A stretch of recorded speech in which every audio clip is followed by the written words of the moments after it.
Hi, everyone, and welcome back to TIME100 Talks, our program where we bring together leaders from across fields and around the world to spotlight solutions and encourage progress toward a better world. I'm Edward Felsenthal, Editor-in-Chief and CEO of Time. Today, our program focuses on the power of leadership, the need for leadership at a moment of deep pain and crisis in the world with the intersecting global crises of injustice and COVID-19. In today's conversations, we'll discuss the growing movement to reform the criminal justice system.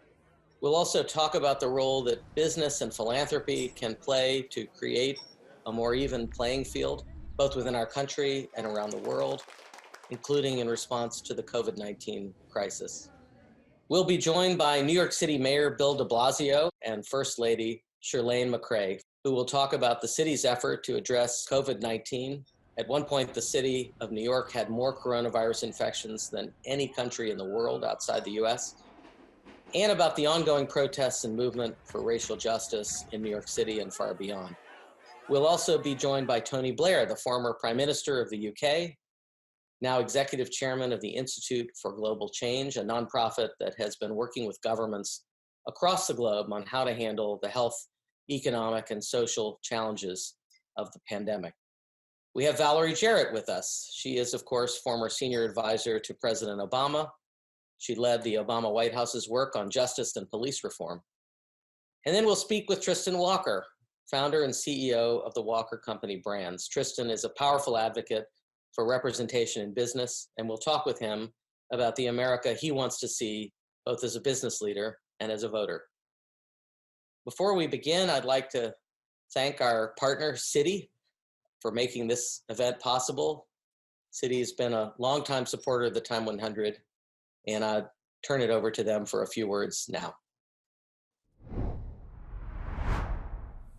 In regards to finding hope, I hope that there is no denial that this is a crisis. I hope that no other Black people have to die. I hope that generations to come do not have to go through this. I hope that my voice matters, and I hope that these conversations lead to change. To start today's event, I'd like to introduce my colleague, Charlotte Alter, Time national correspondent. Charlotte will be joined and speaking with the Mayor of New York City, Bill de Blasio, and First Lady Chirlane McCray for a conversation about what's happening in the city and what comes next.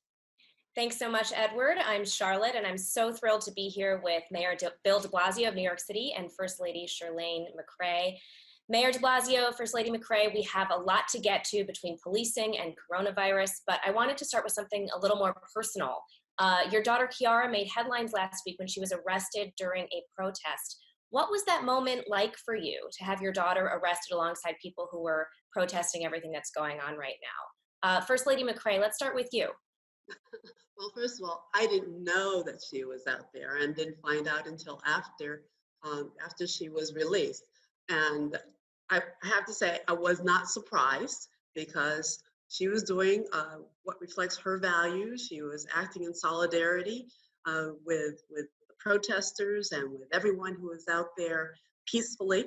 And this is who she is.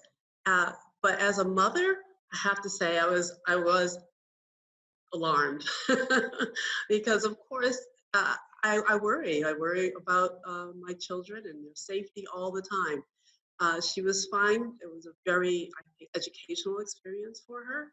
And I can't say how proud I am of her. Very proud. Mayor, what about you? What was your reaction? My reaction was proud of her, but angry that her privacy was invaded, that one of our police unions, I think, incredibly inappropriate thing, and the kind of thing that just creates maximum distrust between police and community. They release private information. It was an attack on her, it was an attack on us, it was an attack on democracy for them to act like something that's supposed to be legally protected for their own ends they could just produce. Otherwise, you wouldn't be asking the question. She would have been like any other a citizen expressing her concerns. She didn't ask for any privileges when she was arrested. She went and was in a cell for quite a while with all of her colleagues. But she did not deserve to have her privacy invaded, not just by anyone, but by a sworn officer of the law. And I think that needs to be fully investigated. I'm curious what the conversation in your family has been like over the last few weeks. There are a lot of families having really difficult and productive conversations about what's been happening. Have Dante or Kiara changed your mind about anything in the last few weeks? And what have they been pushing you on? Well, I can say that first of all, there has not been a lot of time for conversation. Mm-hmm. There's been a lot of incoming, meaning that from hour to hour, things have been changing. Of course, we do talk from time to time, and it's been interesting to see their perspective of young people on outside, much more than we are out among their peers, and seeing what's happening on the ground. It's been enlightening. Really has been. I have to say the sense that it is a moment, a transformative moment. I've certainly heard that, particularly based on Kiara's experience. She would tell me during the protest that she was in previously, before this one, she would tell me what she thought was fair and unfair in the way the policing was happening. It's eye-opening to see the perspective not just from a protester who you respect, but your own child. And on top of that, she would talk to me about my own white privilege. And she, was really honest with me about saying, this is important to talk about publicly. And I learned a long time ago that when she points out to me something I have to address, she's usually right. That usually her underlying impulse about me having to come to grips with something is over many, many years, going back to when she was a teenager, has often been right. So I've started to be open about my own privilege. And, we're a family that really reflects America. And Chirlane and I have devoted our whole lives to trying to address the inequities and try and create some kind of healing. But that doesn't mean I have walked a mile in the shoes of people of color who are suffering so much in this country. And, it was good for her to say that to me. It was actually one of those things that, someone has to say things like that to you, and someone you trust is the right person to say it to. So what specifically did she urge you to evolve on? What specifically was she asking you to re-examine? Can you share that? From my point of view, it was two things. It was one, just to acknowledge it deeply, it does not take away your own values or your own efforts to do something meaningful to acknowledge that. I think sometimes it's hard to get the words out because it almost feels invalidating of your work. But I think her point was it's not a dichotomy. It's your work can be great and meaningful and in solidarity with people, but it doesn't mean you shouldn't still say it, because people need to hear it, just to hear it, to understand its knowledge. And then I think the other thing I heard from her was, the point about policing and what it felt like as a peaceful protester. And I talked to her openly about this last week, we dealt with stuff we had not dealt with before. We've not had a lot of violent protests in New York City. We really haven't. And for a long, long time, it's been really strange and challenging. And she would say, this is what it feels like to be a peaceful protester and how it feels like it's too heavy-handed. And I said, I totally hear that and I don't want that, but I also need to understand there's some dynamics here that are really challenging that the police are trying to make sense of that they normally don't see. So it was a good dialogue, and it just helped me to think from the perspective of folks who are feeling, like what they're doing isn't being understood or respected by the police. And I think there's more to the story, but you gotta hear people's perspective.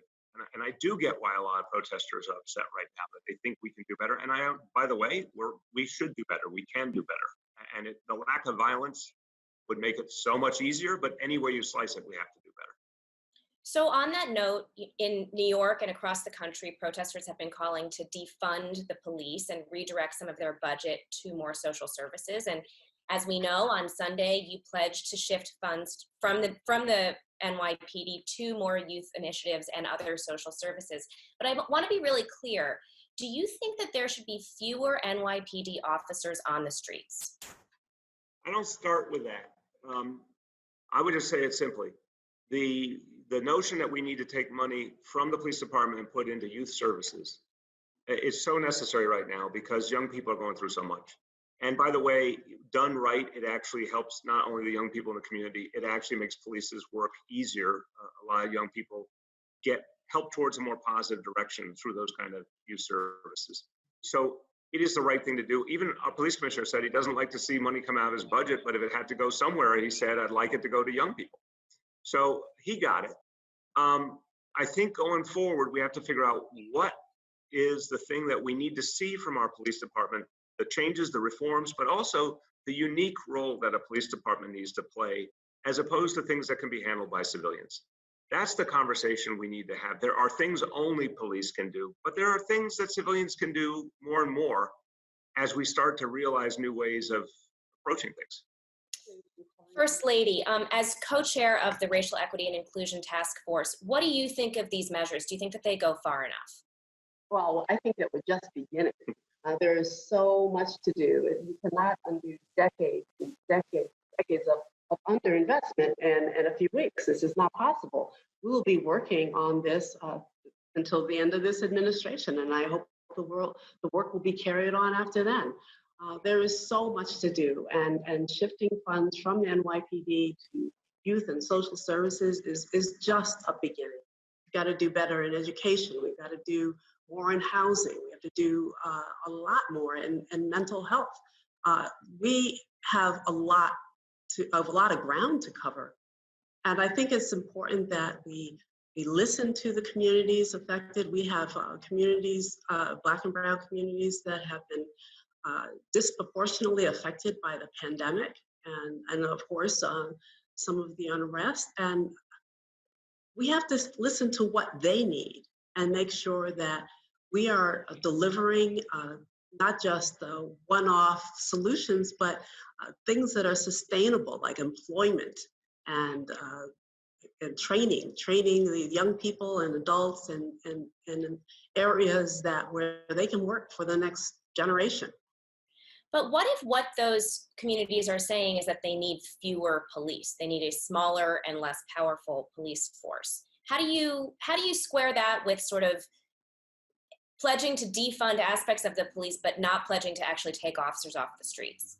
I don't think that you can give a number of, like, we need this number of police for 2020. It's really about the right kind of policing.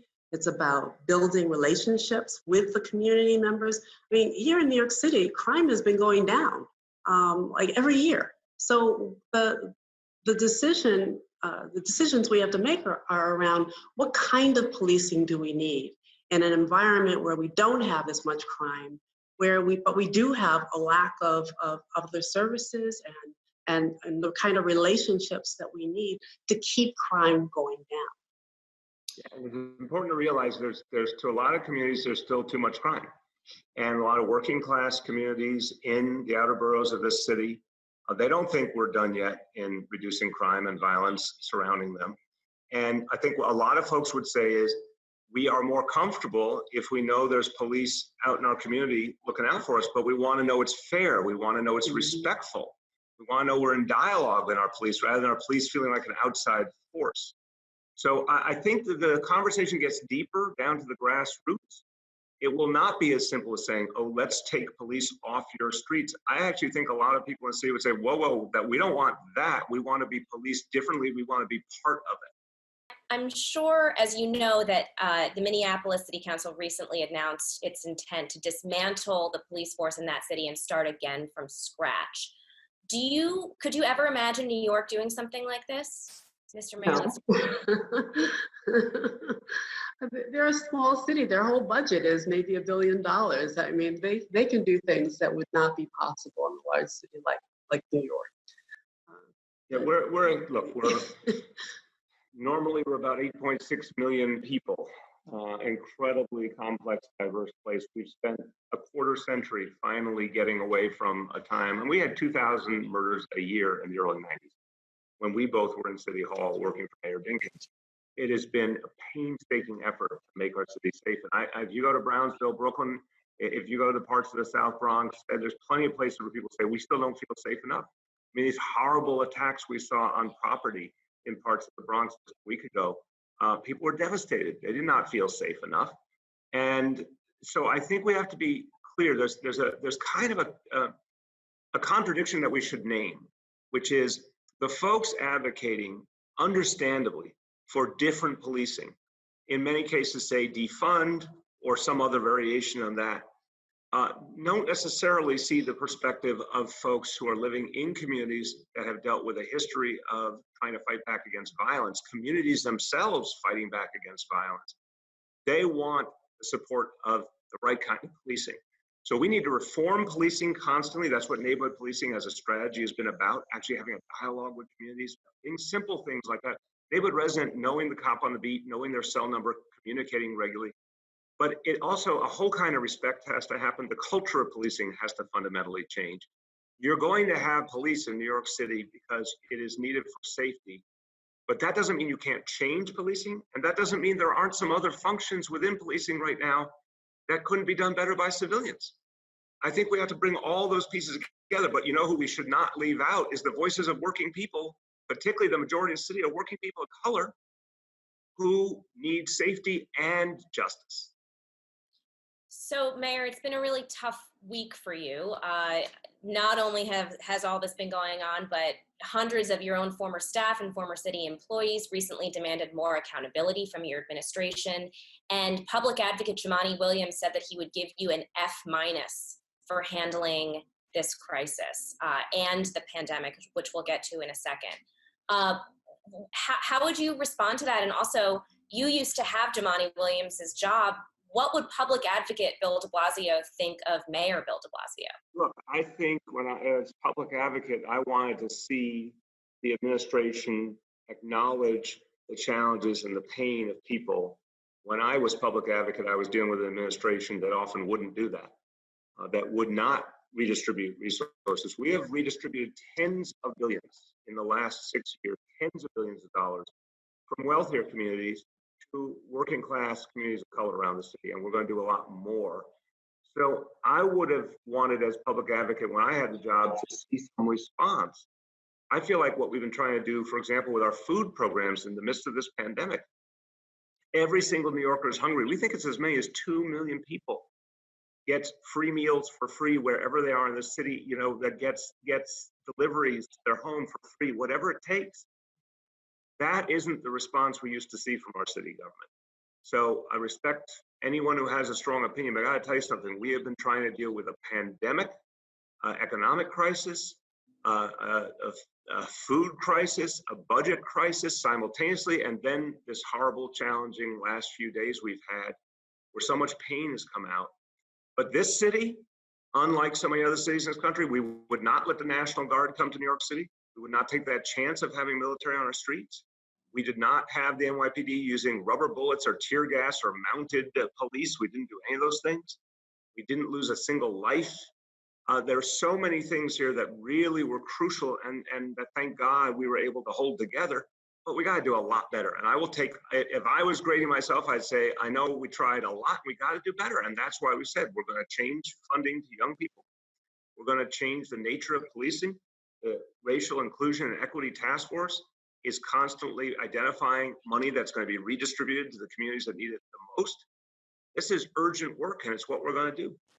So you were just beginning to say if you were grading yourself, but then you didn't say which grade you would give. So if I don't give grades for other people or me, I can tell you this much. I know that we have been trying to do everything. For example, this city was the first one, or one of the first ones, to be honest about the disparities, to lay them out in pure factual detail when we saw them. This city didn't just count the deaths that we knew were coronavirus, we counted the probable deaths too. We owned it and said, we've got to do something very differently. We named a task force, not just to study, but of current government officials led by our First Lady and 2 deputy mayors to start shifting resources right now to communities that are suffering these disparities.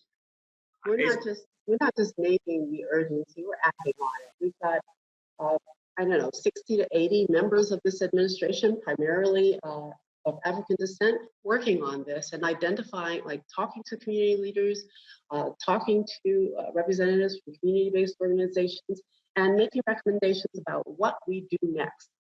We're doing this every day. We're in conversation with people inside and outside, and taking steps to address this situation and these hardest hit communities where half of the coronavirus deaths have taken place. Right, and the recommendations just happen. I want to emphasize that with the idea of having the police no longer police street vendors.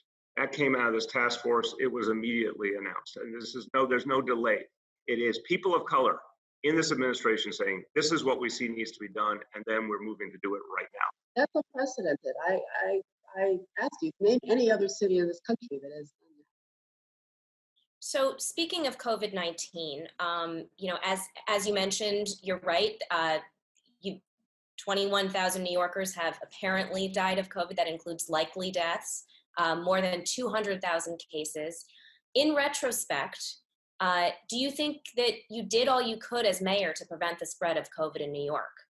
I did everything that I could do based on what I knew. I am frustrated as all hell. I know mayors around the country feel the same way.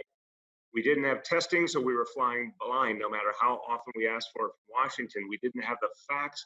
We didn't have clear health direction from the federal government, which is where you should turn in a global pandemic, but we didn't have that.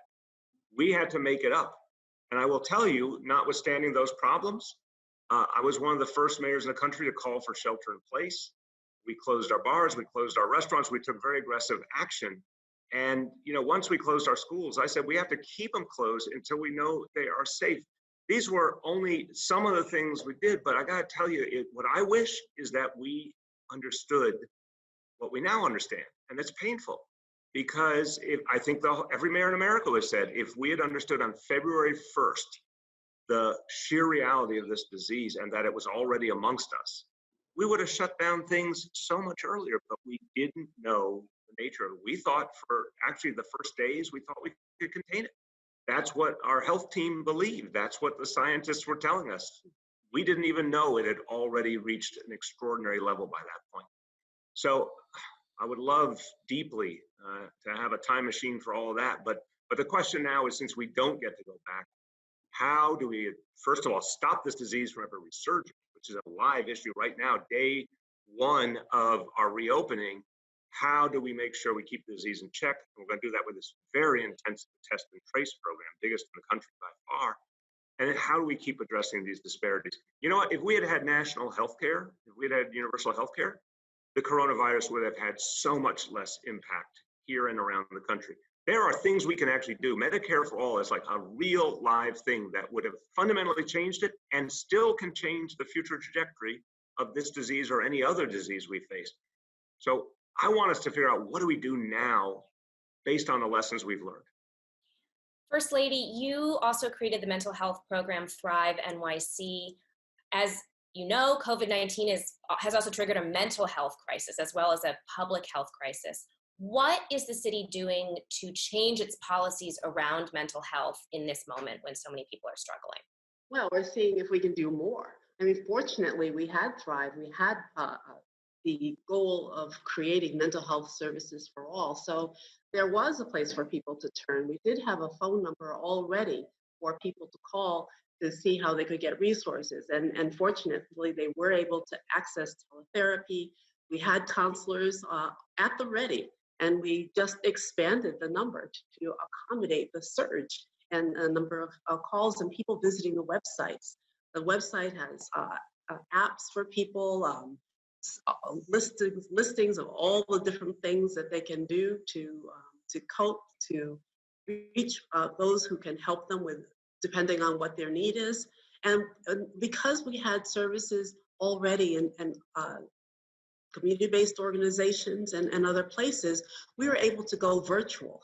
Nearly everything that we were doing before the pandemic, we were able to continue virtually.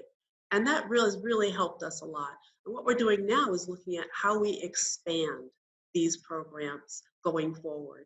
So I think that we were in better shape than other places before because we had already taken so many steps to lay a foundation. Yeah, Charlotte, we didn't know when the First Lady created Thrive. She didn't know a pandemic was coming, but thank God, literally day one, there was a 24-hour free hotline with trained counselors. Anyone could call. The use has gone skyrocketing because people need the help.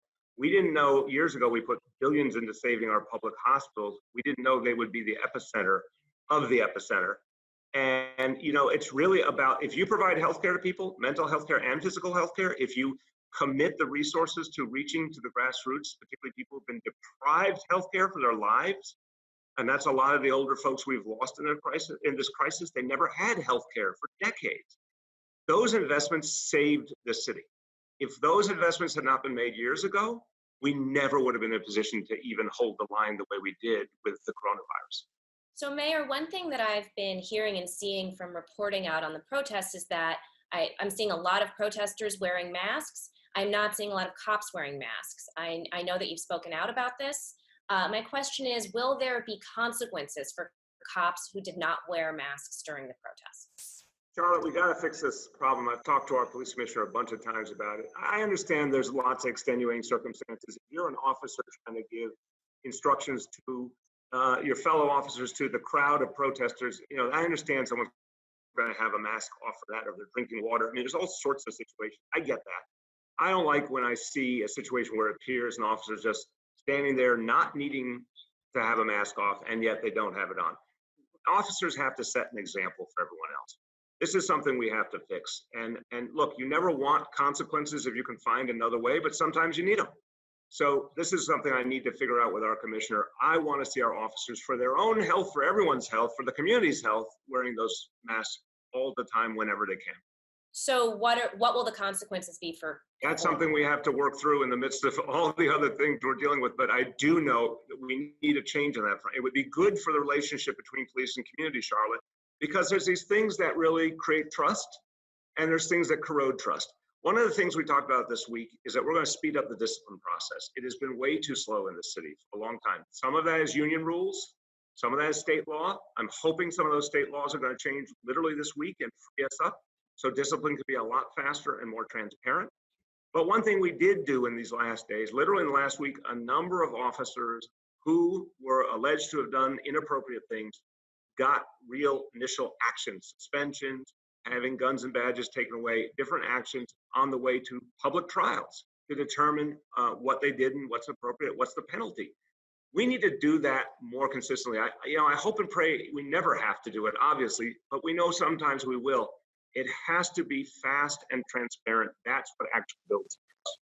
So I want to ask you both a blue sky question for our last question, which is, if you took away all the existing constraints on the system, what is the perfect and most fair way to keep everybody safe? Is it a police force? Is it no police force, but a strong social safety net?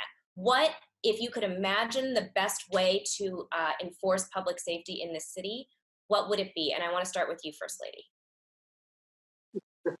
Thank you. I think she's going to say mental health. I have a sneaky suspicion. Of course, mental health. So mental health, but no police force? I guess my question is, what role does a police force play in your ideal conception of what a safe public would look like? I can imagine there being no police force, but that would be like a nirvana, a utopia that we are nowhere close to getting to.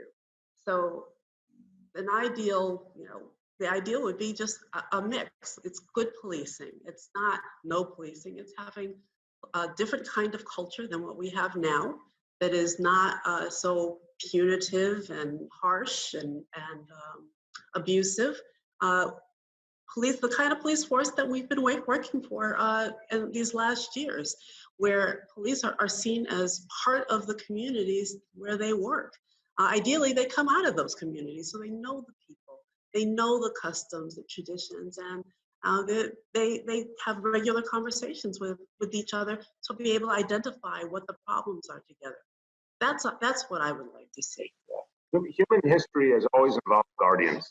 It really Something. has. I mean, something just, it is fair to say, could the human race evolve to a point where no guardians, no structures needed? I guess in theory, but I don't see that in the future we're going to live the next few generations. I think we have to talk about creating that mentality of guardians of and by and for the people. Now, on the best days with neighborhood policing, I've actually seen a glimpse of that. I have been in communities, particularly in public housing, and I've talked to people, what does it mean to have neighborhood policing? Neighborhood policing to them means that they know an officer that they trust, that they believe is listening to them, respecting them, they're in regular communication, everyone knows each other's first name, they actually have a sense of common cause. If that became the norm, we'd be having a very different conversation. The culture of policing has to change. The union dynamics have to change. The discipline and the transparency has to change. And there are some things that police do now that they should no longer do. We said with street vendors, there's no reason in the world the police need to be the ones that regulate street vendors. And we're going to look for other things like that. But I agree with Chirlane. It's not about a utopia that we know we can't live, for generations. It's about how we could right now change the nature of policing so that people are safe. Because I guarantee you, folks want to know there's someone to protect them, but they actually know that person understands them and will listen to them and respect them. That is not an unreachable goal. I've seen the progress in these last 6 years. I know we can get to that goal. This has been, I'm going to let you go, but this has been such a trying couple of months and weeks for the city. I just want to end with asking you, what have you learned about leadership in the last 4 months, and how is it a little different than what you thought leadership was coming into these two crises? First Lady, let's start with you. Well, I can tell you that it is very demanding, very demanding, and it means being unafraid to create new pathways, to think creatively and not be afraid to take risks when people around you are uncertain or afraid or just unwilling to break the status quo. Yeah, I think leadership in the end is first and foremost about the material and the tangible. It doesn't surprise me that so often the conversation is about the symbolic and the rhetorical. But in the end, for example, when we made the commitment to feeding every New Yorker who needs it for free, I found out going to grassroots communities how important that was to people. It wasn't a big symbolic flourish. It was very tangible, very material, but people felt it deeply. I think that is the essence of leadership. But I also would say, in a crisis, people need as much information as possible. And I can tell you the days where I thought I hit it right and was able to say, this is what's happening and this is where we're going. And then the days where I didn't do that right, sometimes because I didn't have the clear, immediate answer to the problem.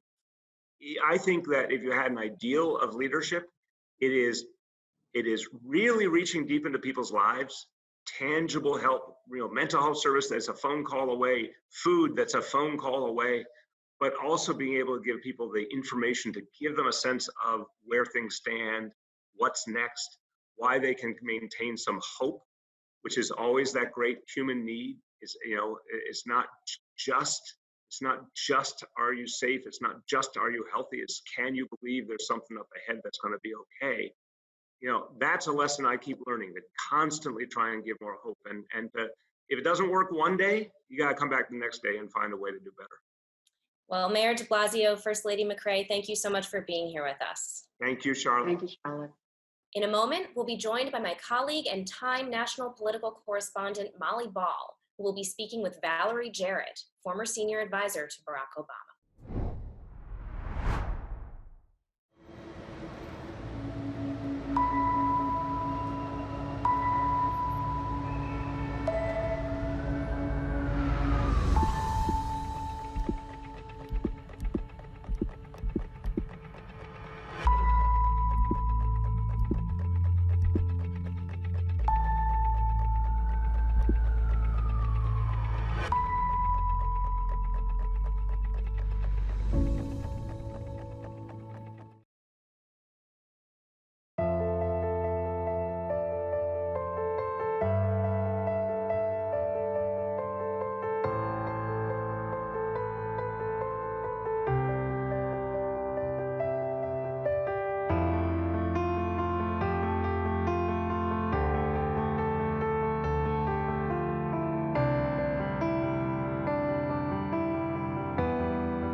Hello, I'm Molly Ball, and I'm so pleased to be joined today by Valerie Jarrett, Senior Advisor to President Barack Obama and author of Finding My Voice.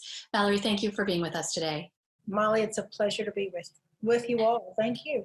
Well, I'd like to start with your view of the protests that have been unfolding across the nation over the past week or so. Do you believe these protests have succeeded in shining a light on the systemic issues facing people of color in America? Well, certainly the protests have shown a light on the challenges that we see between police and communities of color. I'm old enough to remember the civil rights movement in the 60s, and as momentous as it was, leading to the Voting Rights Act and the Civil Rights Act, never before have I seen protests of this magnitude in all 50 states, Molly, involving people of all races, of all ages, of all backgrounds, and that is heartening, but protests alone aren't enough. And I think what has been encouraging is that they have certainly put pressure on local law enforcement agencies, realizing that transparency is important. And they also, we are seeing actions by units of government, both at the city level. Cities such as Seattle and Minnesota have already banned chokeholds. The entire state of California has banned chokeholds. Keith Ellison, the Attorney General for Minnesota, brought charges against the 4 officers swiftly, decisively, something that I am sure would not have happened so quickly had it not been for these protests. But we have a long way to go. And so the question is to whether this is an inflection point simply, or is it actually a turning point for long-term systemic change? I think I am more optimistic today than I've been in a very long time. And you mentioned a couple of policy areas. This was something that you worked on during your time in the Obama administration.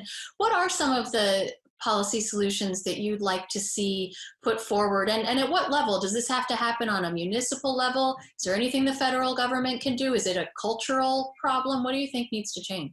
All of the above. And so you're right. When President Obama was in office, he convened a 21st century task force on policing to say, what are the best practices around the country to improve this relationship, this bond of trust between communities of color and law enforcement? There's over 18,000 local law enforcement agencies, all with their own ordinances of oversight. And the question was, how can we guide them from the federal level? Several recommendations are in that report. One that President Obama highlighted last week. He asked all local mayors to review with their community over the next 60 days their policies on use of force. We know that when we have policies to de-escalate and the police officers are trained accordingly, we see less violence between police and communities of color. That's just one example. And I just was talking to Mayor Keisha Lance Bottoms from Atlanta over the weekend. She's already well underway with that review. Same thing with Mayor London Breed in San Francisco. I personally talked to the mayors of Atlanta, Chicago, Minneapolis, New York, Washington, D.C., all who have stepped up to the plate and said they were already working on the plans for under the 21st Century Task Force report, and that the Leadership Council, an important umbrella civil rights organization, leadership conference, has been working on that research since we left to continue to say what more we can do. Implicit and explicit bias. We know that our police officers are simply a microcosm of our society. What are we doing to make sure that when we give somebody a badge and a gun and they take this oath to serve and protect, that they actually are able to do so? When President Obama was in office, we stopped giving local law enforcement military equipment that we no longer needed. The sheer presence of that military equipment is deeply offensive and scary to local community residents and doesn't build that bond of trust. Hiring from the community, another good example.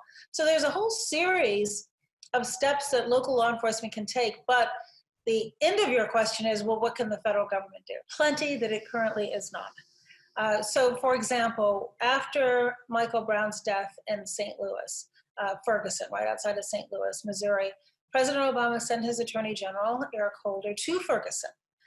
And Eric met with community residents, family members, law enforcement, the faith community, and it triggered a pattern and practice investigation, because what he heard when he was there is that Michael Brown wasn't an isolated case. And so the Justice Department has the tools to use a pattern and practice investigation that requires a court-supervised consent decree to put pressure on local government to do the right thing. They found a pattern and practice in Ferguson. We're able to get it into a consent decree. and then had the tools they needed to monitor the situation. The current Justice Department has all but abandoned those pattern and practice investigations. And I haven't seen any examples of hate crimes that have also been brought at the federal level. We saw the announcement by several of the Democratic senators of legislation that would give the federal government more tools in their toolkit. So I'm sorry, do you support that legislation? I think it's absolutely a step in the right direction. And I think that it should be debated and in the Senate. We should have hearings. We should have community input. And I think that's part of what so much of the frustration here is that if you were to ask Black people, has there been this systemic challenge throughout their lifetime? Everyone would say yes. But thanks to the cell cameras, we're beginning to capture on video a problem that we know that has been going on for way too long. And I say to the extraordinarily talented members of the law enforcement community who are out there, who put themselves in harm's way every single day, that the bad apples are really tainting the overall reputation, which is part of why I think we saw so many police officers over the weekend and at the end of the last week beginning to take the knee, beginning to talk to the folks who were demonstrating with them, because they understand that this is a challenge and that they will be safer and be able to do their jobs more effectively if we strengthen this bond. Another approach that is gaining some momentum is this idea of defunding or disbanding police departments. The Minneapolis City Council voted to begin disbanding the city's police department. Do you think that's a good idea? I think that democracy depends upon having law enforcement. It's one of the ways that we keep our democracy functioning. The challenge here is that much of our law enforcement we know is not just. And that in order to have trust, you have to have law enforcement that is just and fair and equitable. I think every year, the mayors and city councils across our country should look at their budgets and make a determination of whether the budget reflects their values. I might argue you might need more money for law enforcement in recruitment and training, adding equipment, maybe body cameras, other types of resources that are available so that the public can see what's going on. But I might also argue that we ask our law enforcement to do jobs which are not law enforcement. They are often the first responders in a case which really should have a social service worker. The question is, are we really using our law enforcement in a way that is fair and just and that builds this bond of trust? And I think that's a much more complicated question than simply should we cut their funding or not. We do need to look at how we can get systemic change and build this bond of trust, but making it simply go away, I think, defeats the purpose of a democracy. Do you agree with the advocates who say that some of these problems can be traced back to the tough on crime approach of the 1994 crime bill? And if so, do you think that Joe Biden bears any responsibility? I think that there are a lot of different reasons that lead to the situation that we're in today. Going back to the original sin of our country of slavery, the Jim Crow era in which my parents grew up, that there are cultural issues in our country, and then what you see within the police department, in a sense, is a microcosm of that. And what is, I think, heartening about what we're seeing now is that people are saying, let's do things differently. I'm sure that there are parts of the crime bill with the advantage of hindsight that Vice President Biden wouldn't support today. In fact, he has said that. And so building on where we are to say, how do we learn from what happened in the past? And I was, for example, very supportive of what Eric Holder did when he was the Attorney General to say, let's not be tough on crime, let's be smart on crime. And the statistic that's the important data point is that while on his watch, we saw both a reduction of arrests and criminalization, as well as a reduction of crime.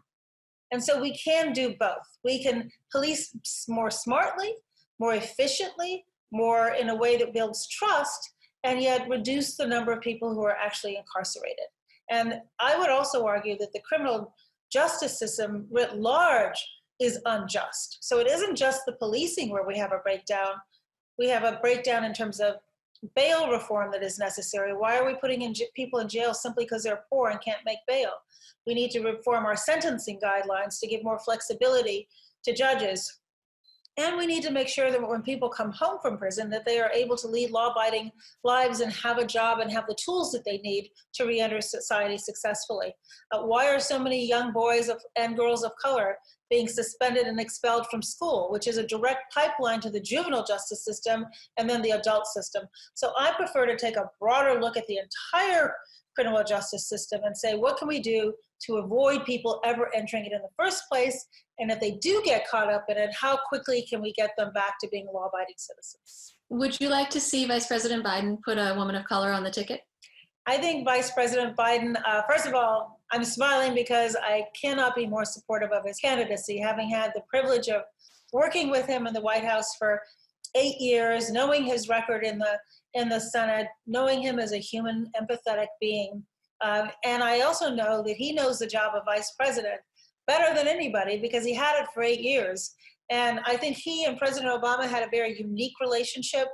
If you're a student of history and look back at other vice presidents and presidents, I think he knows what he's looking for because he knows what he did for President Obama. He has an embarrassment of riches of women from which to choose, including some really well-qualified African-American women. And I am confident that he'll make the best choice, not just to win the ticket, because normally it's whoever's at the top of the ticket that really determines the outcome, but who's going to help him govern as we emerge from both this global pandemic as well as the crisis of police brutality that has come bubbling to a head, albeit late, but thankfully now. And so if I think of like what's going on through his mind, he knows this is a huge challenge. He went through it when we went through the Great Depression, the Great Recession of 2009.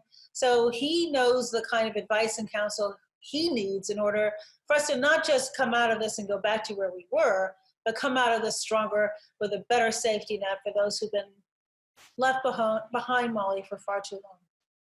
Well, that is a great note to end on. Valerie Jarrett, thank you so much for joining us today. You are welcome, Molly. Thank you. Next, I'd like to introduce my colleague, Time International editor Dan Stewart. He'll be speaking with Tony Blair, the former UK Prime Minister and Executive Chairman of the Institute for Global Change. Hello, my name is Dan Stewart, and I'm International Editor of Time. I'm joined today by Tony Blair, who was Prime Minister of the United Kingdom between 1997 and 2007. Today, he heads up the Institute for Global Change, a non-profit devoted to defending and expanding the centre ground in politics and advising policymakers on issues such as technology and healthcare. Throughout the pandemic, the Institute has been advising governments across the globe on how to handle the health, economic, and social challenges of the novel coronavirus. Mr. Blair, thank you so much for joining us today. I'd like to start, if we can, by dealing briefly with the protests that started in the US and have slowly expanded to places in around the rest of the globe.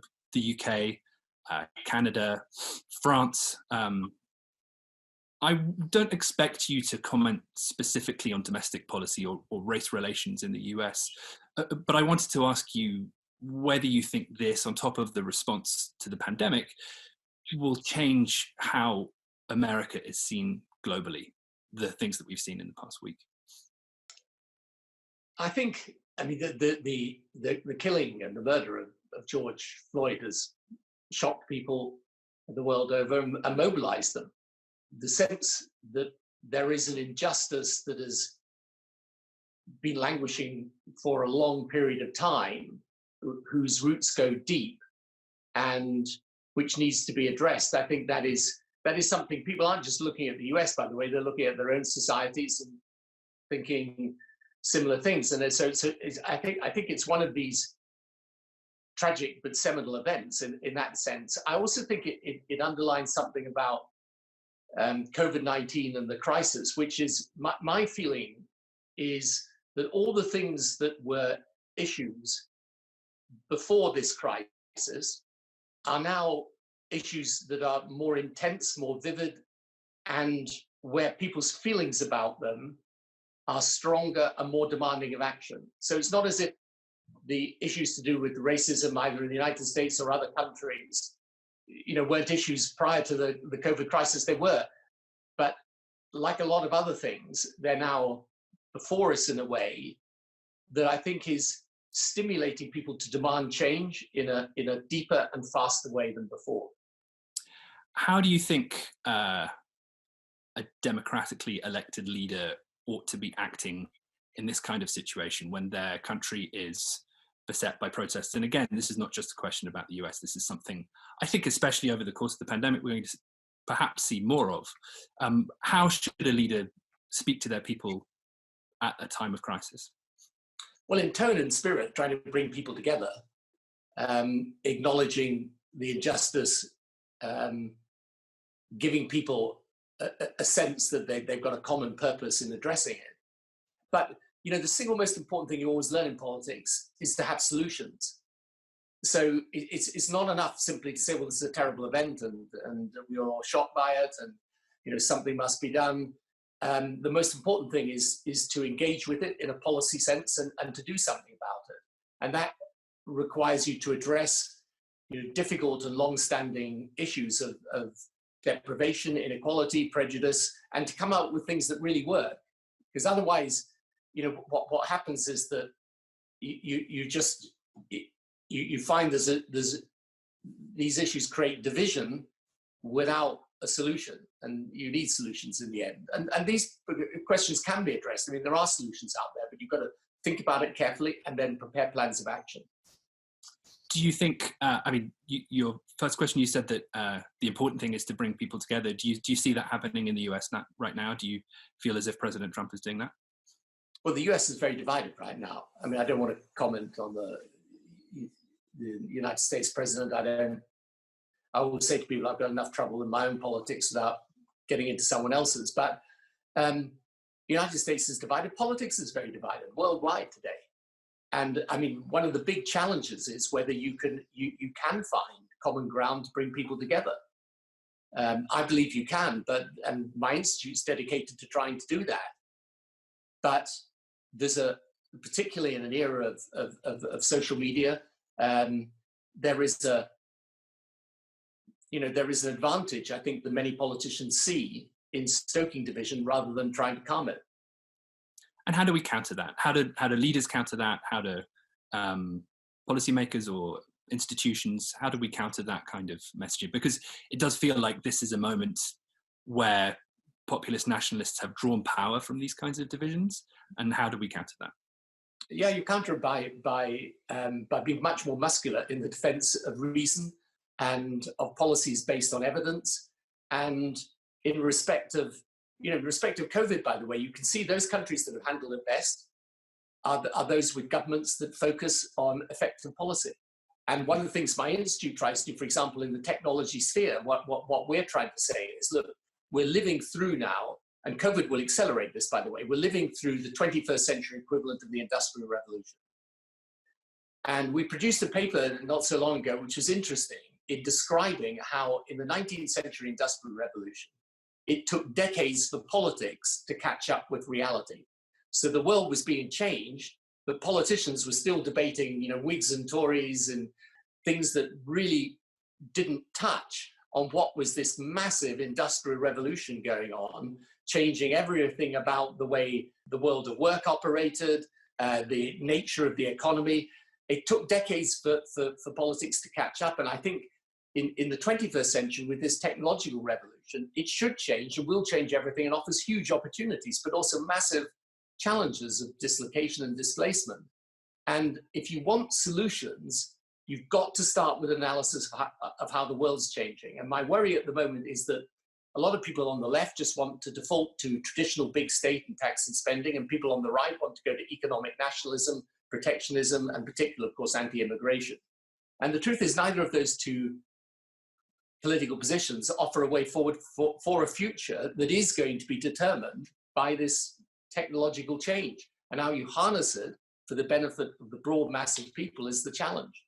And you say the pandemic is going to speed that up. How so? Can you describe that a bit? I think you can see this already I mean, first of all, in a very specific way, you and I discussing now, by this, you know, people having meetings using technology. There's been an acceleration of the use of technology in the British healthcare system, probably a greater acceleration of use of technology in the last 10 weeks than there was in the last 10 years. How you manage to through COVID, to come out the other side will also depend on technology. It's going to depend on bioscience. It's going to depend on track and trace. But then you look at how technology could transform education, law and order, transport. It's vast change. And COVID, I think, the economic fallout itself is going to spur a lot of change. And companies are going to be looking at how they reposition, how they retrain. New companies will come up. Some other companies will disappear. The implications of COVID are quite profound. I think this is going to be seen in retrospect as a point of inflection. But the speed at which this is happening risks leaving certain classes of people behind, right? I mean, to take just one of the examples you gave, education, which is, we've moved to online learning very, very quickly, both in the US and in other developed nations. But people who don't have broadband access or may not have a laptop in their house are suddenly left out of education. And how do we ensure, as a society, I mean, to use one example, how do we ensure that we're looking at where those gaps are and ensuring that people are not being left behind? Yeah, so absolutely right. So that's a classic example. So you've got to fix it. You've got to make sure that there is universal access to broadband. You've got to make sure that poorer communities are given the chance to connect with the world. You've got to reform your education system. I mean, we did a lot of reforms in the UK, and for example, in London, actually transformed school standards in London. But today you've got to go through a further transformation and using technology to teach better. In time, you should be able to use technology to teach each child almost individually, because children move at a different pace in different subjects. You've got to teach young people how to think creatively. It's not about, when I was at school, I mean, you're much younger than me, but when I was in school, and maybe even when you were at school, still learning about all the kings and queens of England and so on, and a whole lot of dates and history and things you had to memorize. Well, you've got all that at your fingertips today. But how you use that knowledge in a creative and innovative way, that's the challenge of education today.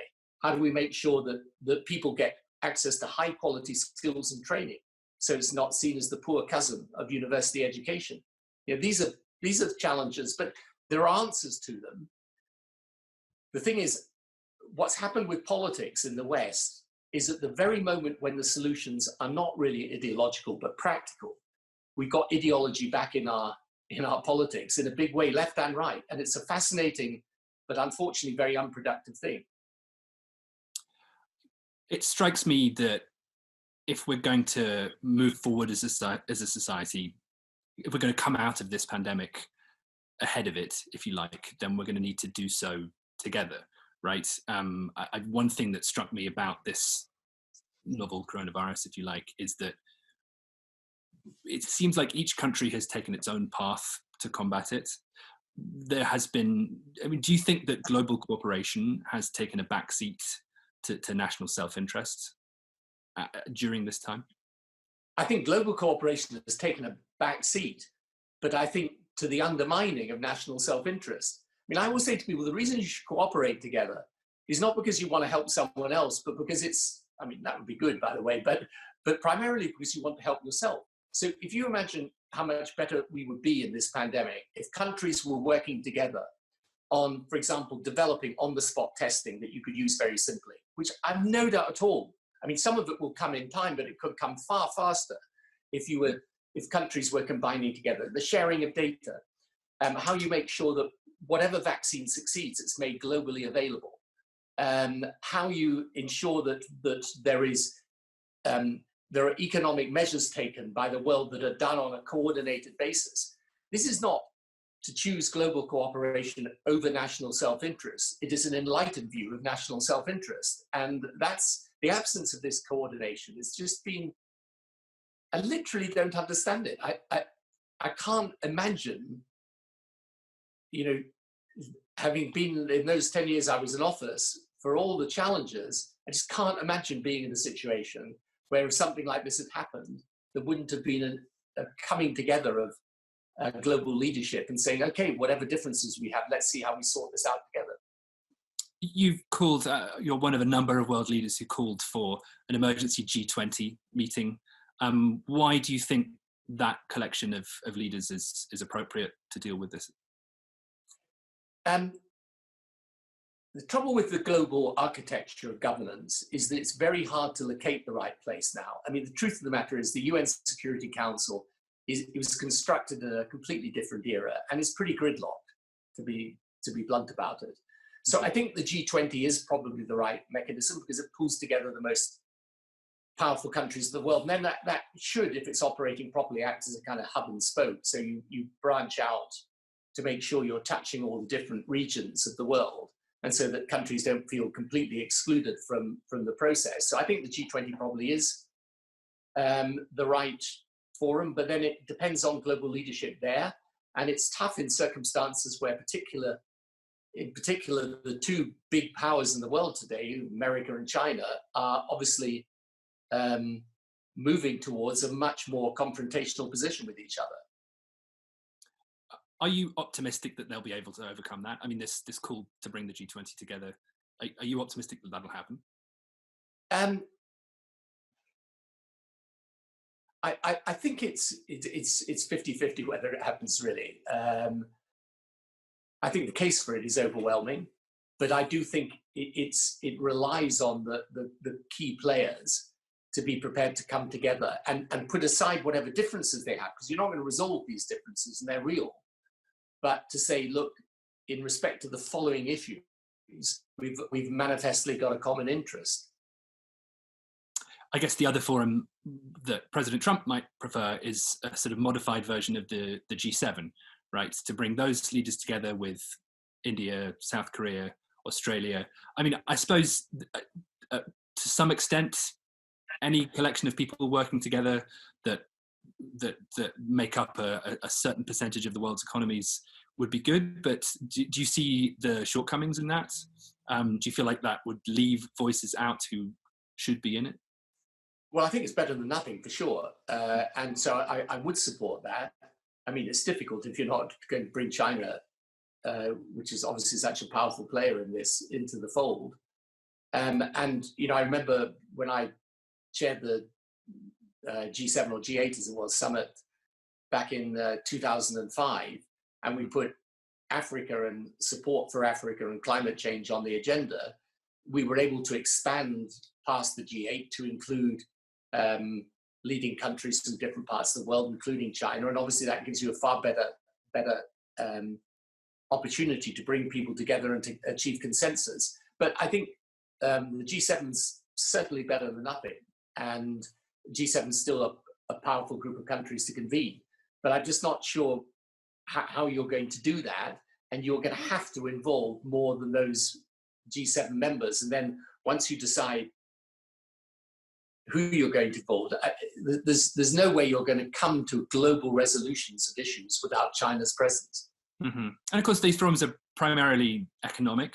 And a big part of this is also collaborating on a health solution, right, on treatment, and especially on vaccines, which I know that your Global Institute recently produced a study looking at the various kind of overlapping attempts to produce a vaccine without any kind of global collaboration. I mean, do you see that as being a risk for the world, that we don't really have the architecture yet to bring together those efforts?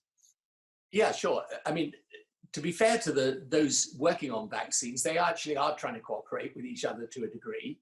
And for example, the one that's predominant here in the UK at the moment, which is the Oxford Jenner Institute vaccine, I know there are very detailed and committed attempts to try and make sure that enough of that vaccine is manufactured for the world. But yeah, no, of course, if countries collaborate together, they'll get there faster. And the one thing you realize about medical science today is it all starts with data and the sharing of data.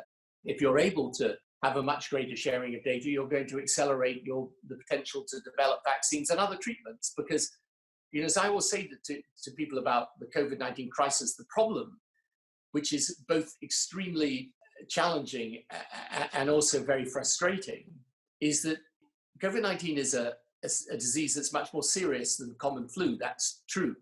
On the other hand, still the vast majority of people will recover from it.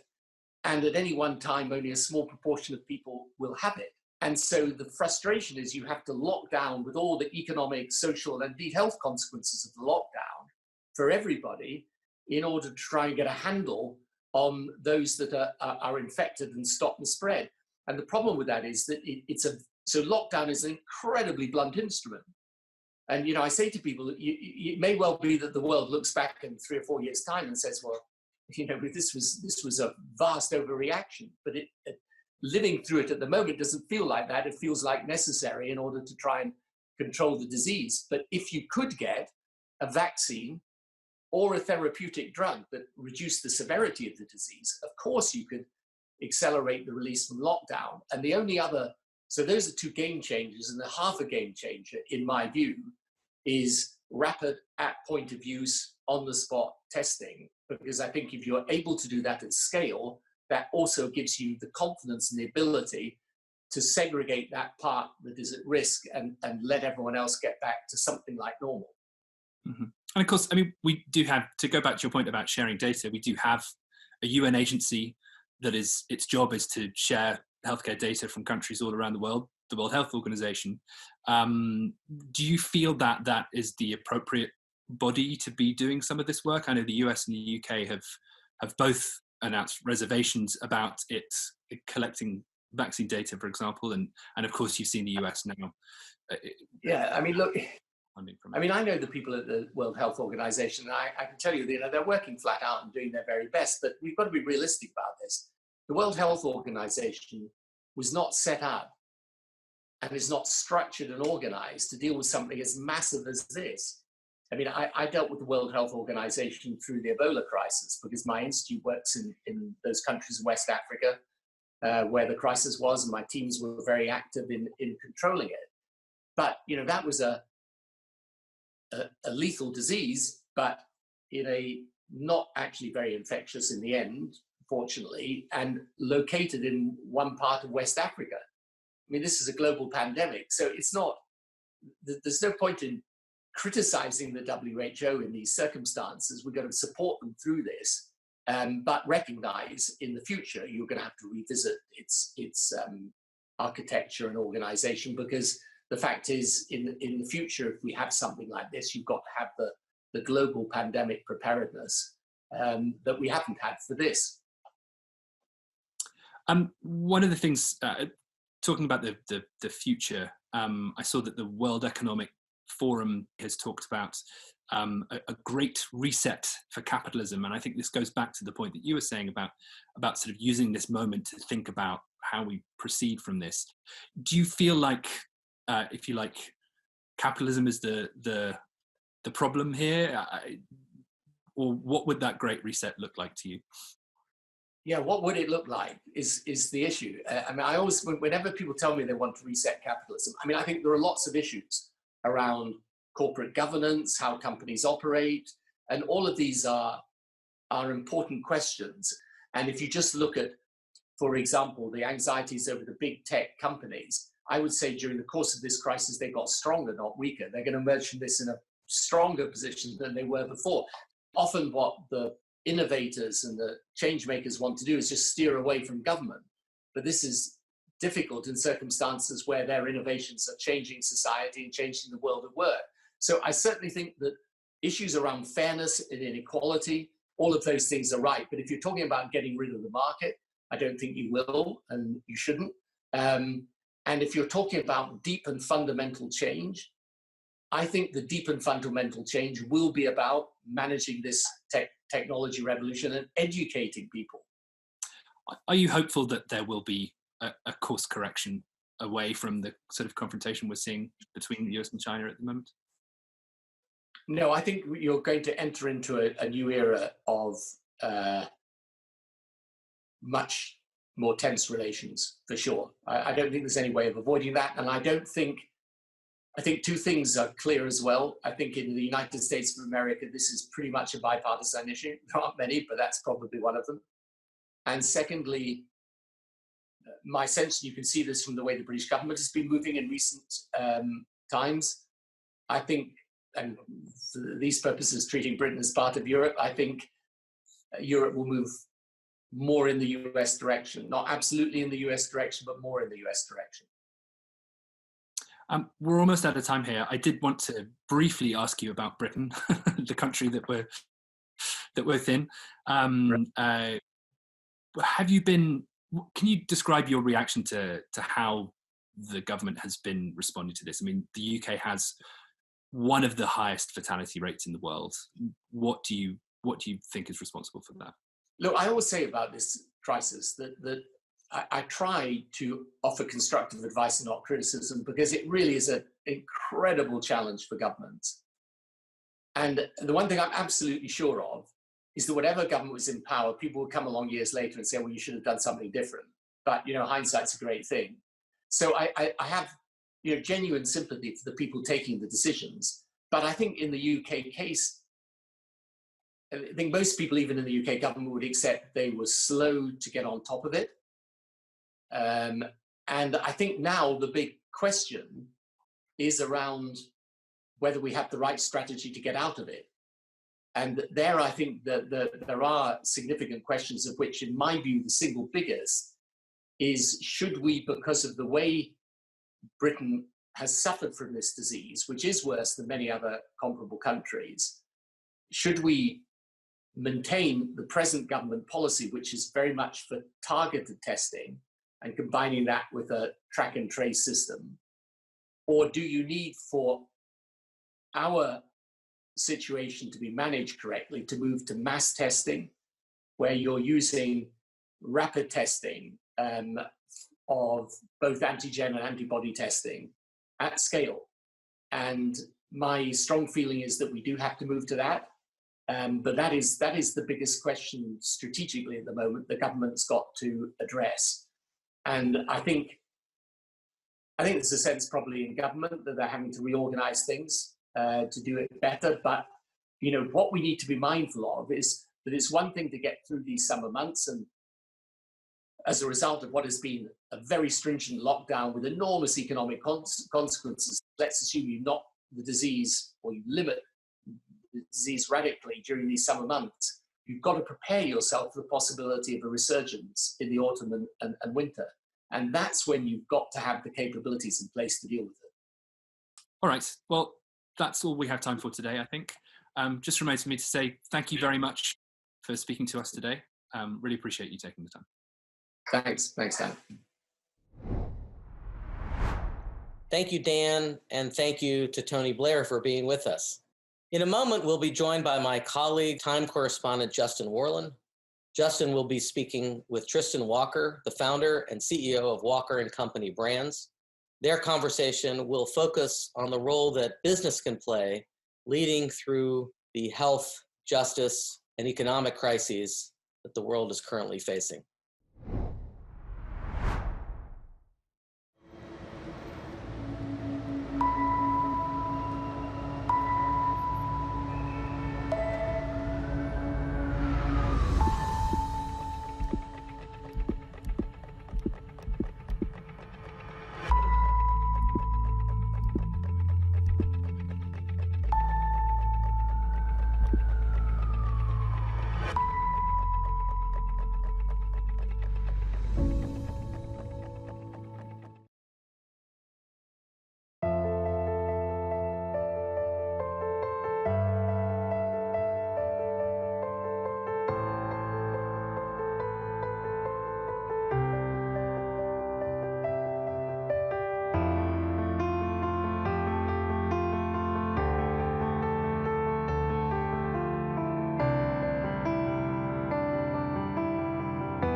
Hi, I'm Justin Warland. I'm a correspondent here at Time Magazine. I'm here today with Tristan Walker, who's the founder and CEO of Walker and Brands Company, which is a leading health and beauty company that makes products for the African-American community. So I want to start with a question about the role of business leaders in this particular moment. Oftentimes business leaders stay on the sidelines of social issues. They don't want to get involved. You obviously have been really outspoken in this moment. why has it been important for you to speak out, and why is it important for business leaders more broadly to do the same? Well, I think it's important for a number of reasons. First, I am a Black man before I am a CEO and a founder. I am a Black father. I am a Black son. I am a Black brother, right? I'm a Black husband. And it's important for me to show our people, many of whom also represent, the audience that is experiencing this trauma, that we care, right? And if I'm not acknowledging this trauma, if I am not helping model the way, and if I am not acting, what do we do this for in the first place, right? And Walker Company was really built on representing a future that we all feel deserves to exist. And it is my duty to speak out, not only as a Black man, but also as the founder and CEO, representing an audience, that is going through this together. Absolutely. One of the criticisms that business leaders sometimes get is, they might say the right things, but then, are their companies really taking that to heart? Are they lobbying the right way? Or are they really, practicing what they preach? So I'm curious, what are your thoughts on that? How are you making sure that you practice what you preach? Yeah, no, it's, thank goodness for Walker and Company. Look, we have a company that is, majority folks of color, majority kind of folks of color in positions of leadership at my company, majority women as well. And I'm very proud that we have an audience that reflects the diversity of the consumer base that we serve. And what makes that important is that it allows us to have conversations that are not only meaningful, but truly genuine and authentic. Just last week and in weeks prior and years prior, I continue to be reminded of the fact, and I kind of tell my team this, and we continue to be reminded of the fact that, we're a part of a community that's experienced, over 400 years of physical and emotional trauma, right? And inflicted on us by, citizens of a country that really itself is claimed to be built on the self-evident truth that all men are created equal. And while we're tired of it, right, we must recognize that we built this company, again, to represent a future that we all feel deserves to exist. So what's important, and I'm very lucky to be running Walker & Company where these conversations are welcome. It's important that all the other organizations recognize that this kind of conversation is necessary.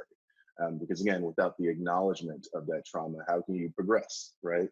There are folks within your company who are experiencing it in real time. And if our company is about our people, we need to be empathetic to that. And again, once that acknowledgement happens, then we can model the way effectively. Right. You've spoken about economic empowerment for Black Americans as an economic opportunity. Can you explain why that is and what you mean by that? Yeah, I think the economic empowerment of Black folks in the U.S. is the greatest economic opportunity of my lifetime, whether it be for-profit or not-for-profit. And I think for America, the most important thing that it could focus on right now. Look, we're experiencing a country that has this 1%, 99% problem, right? Where folks at the top and the 1% are leveraging things like technology, right, in ways to make them a hell of a lot more productive.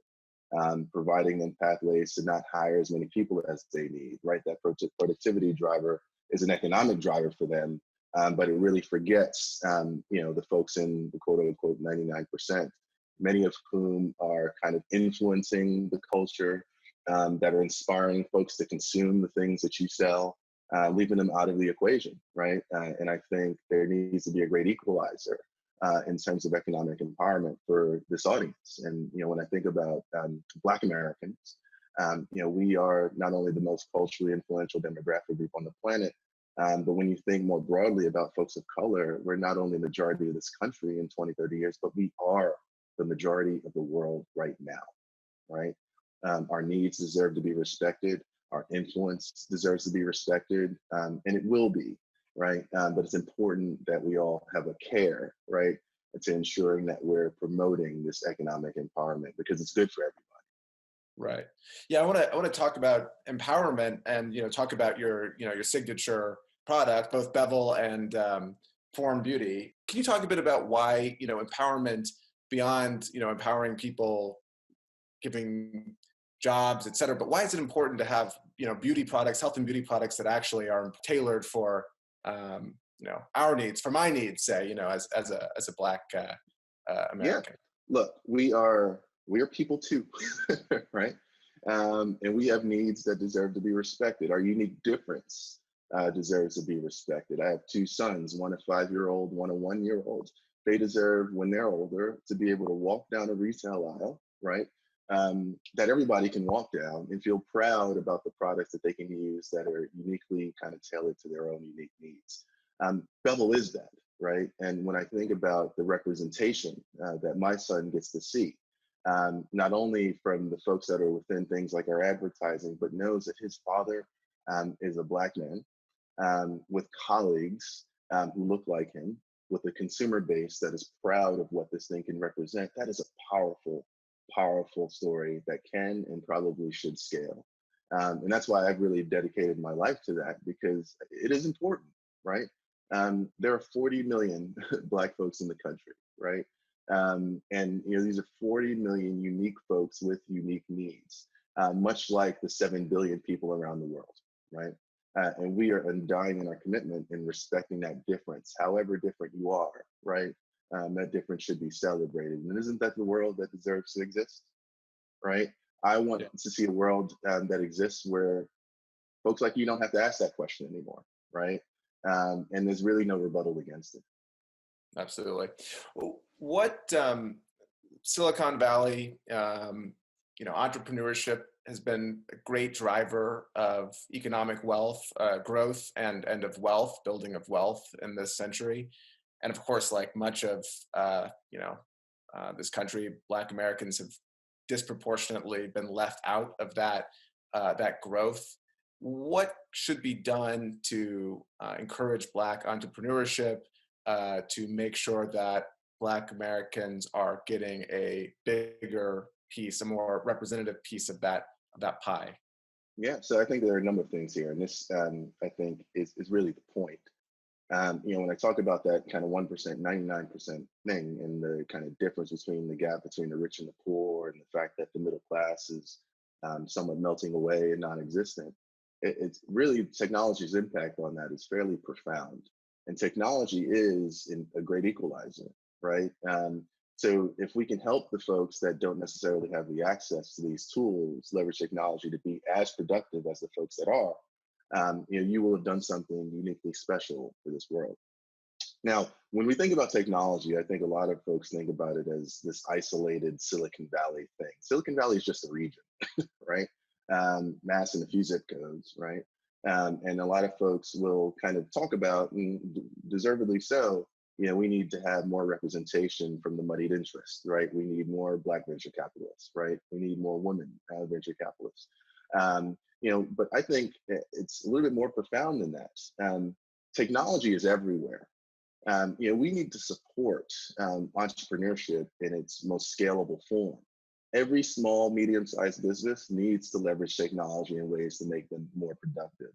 That's those on Main Street and those who are looking to get their startups kind of funded in Silicon Valley. And I think the problem is a lot more pervasive. So what can we do? I think the moneyed interests need to represent this audience a lot better. So whether it's kind of the large firms kind of doing what they can to limit things like bias in order to kind of inspire a new generation of financiers to help here. I think there needs to be a respect for this interest, or for this influence of this audience. Black consumers have $1 trillion of influence, right? That's real. And that's just Black Americans, right? This is just good business for everybody. And I think the quicker folks come to terms with what they already know to be true, this is what the research suggests. This is the same stuff that they read in the newspapers or the case studies in business school, right? Diversity matters and helps your bottom line. They're duty bound to make this stuff happen for their shareholders and for themselves. I'm curious, how do you, running a company right now in this crazy moment, how do you communicate with your employees to help them through this moment? I mean, how do you how do you help them through this moment? Yeah, so I talked a little bit about the acknowledgement of the trauma, which, I think is important. And this moment is significant because not only are we dealing with kind of the persistent kind of racism, but also there's another pandemic with COVID-19, right? So I think that there's my ability to build capacity for empathy, and each of our ability to build more capacity for empathy. Time's of the essence on that, and I think we've respected that, going into kind of each of these pandemics, so to speak. But the way I deal with it is taking a step back and saying, all right, how are we going to model the way forward, right? And it really comes back to remembering that our company has been built on a set of really lasting values that have not only inspired us to really persist through it, but also our Black brothers and sisters, right? And I've said this quite a bit. We have 6 values: courage, inspiration, respect, judgment, wellness, and loyalty. And now it's really as important a time as ever to really stand firm. Ensure that our consumers are holding us accountable to it. But really important here, we got to pick a side, right? And that side for us is kind of a more equitable kind of experience for our Black brothers and sisters, right? And justice. And when we act, it's important that we also consider the fact that our consumers are people, right? And they're dealing with many of the same traumas that we ourselves are dealing with, right? So whether it's things like, how can we actually shine more light on kind of the situation that's brought to bear here in America? How do we kind of talk more about the need for access to mental health services and self-care, right? We have to recognize that we're a community of fathers, mothers, and sons and brothers, right? And provide them with the tools and the access they need to be taking care of themselves. Especially for a kind of self-care brand as we are, right? We need to be as authentic and genuine and have a place to help here. So, in our modeling the way, in our action, we try and reinforce this every day with our people. And the more and more we do it, we're in a time now where that's especially important, but our work doesn't end. Yeah. Are you optimistic that this moment is going to change things? Yeah, you're ready for that. Yeah. I mean, I am. We've seen over the past 400 plus years of this kind of, again, physical and emotional trauma, we've seen some progress, right? And I could only hope that there will be more, right? And the recognition that, really the road to progress isn't really a one-lane highway. Like, we all have our ways of kind of influencing and helping kind of spearhead progress. And, Walker & Company is a part of that. There are things that I can personally do that's a part of that. There are folks around the world that are contributing to this progress, right? So I have to remain optimistic that this is the case, right? So yes, I do. Folks who are out there on the front lines, organizations that are realizing that the way that they've done business in the past needs to change, right? Our people trying to find ways that we can inspire action, not only for ourselves, but also our consumers. It's difficult to not feel some semblance of optimism, or hope anyway, that things can be better. And I think it will, right? But we really have to, keep persisting, right? Again, built on these lasting set of values that I mentioned a little earlier. And as we continue to do that, I think progress will come. Right. Well, thank you so much for taking the time to do this. It's been great to chat. Thank you. It's an awesome time. Thank you, Justin and Tristan Walker, and thanks to all of our guests for being with us on TIME100 Talks today. I'd also like to thank our partner, Citi, for making today's conversations possible. If you'd like more information about past and future TIME100 Talks, you can find it at time.com/TIME100 Talks. We'll be back again on Thursday with another program. Until then, thanks for being with us, and see you soon.